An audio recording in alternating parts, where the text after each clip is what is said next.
editorial ni Benji Alejandro.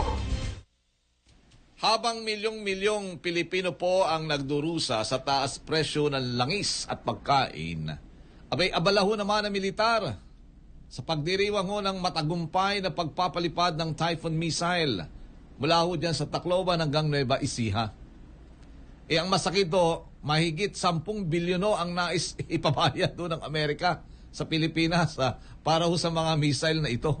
Kung ito po'y totoo ha. Kaya tanong ng taong bayan, makakain ho ba ng Pilipino ang mga missile na ito? Bakit hindi na lang po ilaan ang pondong iyan sa pagkain at tulong para ho sa mga pamilyang nagugutom? Na ngayon nga di ba, naghahanap po ng trabaho marami sa ating mga kababayan.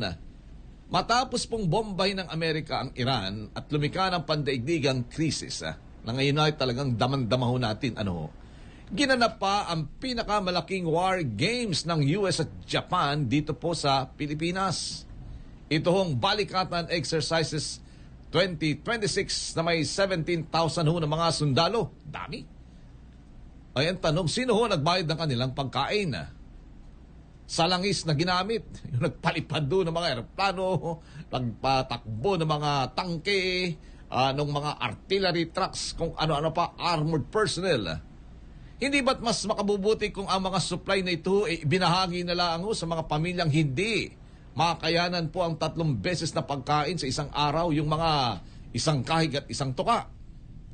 Sa gitna ho ng energy emergency na dulot naman ng Iran crisis, imbis na magbigay ng aktwal na tulong, binigyan pa ng gobyerno ang Amerika ng 4,000 hectares ng prime real estate na lupa dyan ho sa Luzon. Sa Clark ata ho yan, libre, walang renta. At sinasabing ito po'y sa loob ng 99 years, parang military bases. At higit pa, hindi saklawang batas ng Pilipinas ang mga Amerikano na magkakasala dyan ho sa ating bayan, doon sa lugar na yan, kung saan man sila, kung sila yung naka-assign nga dyan sa, tinatawag na hub. Babalaho ng mga propesor mula sa UP at mga grupo dula doon ng Senpeg at Ibon Foundation. Itong Pax Silica ay hindi ho proyekto ng kapayapaan, kundi makinarya ng digmaan ng Amerika. Tandaan po, ang Iran ay nagpadalaw ng bomba sa mga bansang nag-host ng US bases. Kapag dumating po ang araw na iyon, sino ho ang magliligtas sa mga Pilipino? Maging mga manggagawa at negosyante nagbabala din. Yung tinatawag daw ang US-led project ay isang malaking pagbebenta ng lupa, mineral at soberenya ng bansa. Mga yung mga rare earth ang nando doon Magdudulot din po ito ng land grabbing, militarisasyon at takot sa mga mamumuhunan. Pilipinas, imbis na maging sentro ng industrialisasyon, baka maging hub ng digmaan.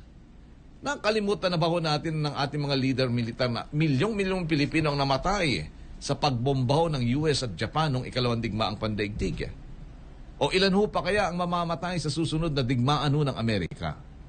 Kung ang missile ay hindi ho pagkain at ang war games ay hindi lunas sa gutom, bakit ho natin ilalagay sa alanganin ang ating bayan para sa digmaan ho ng iba?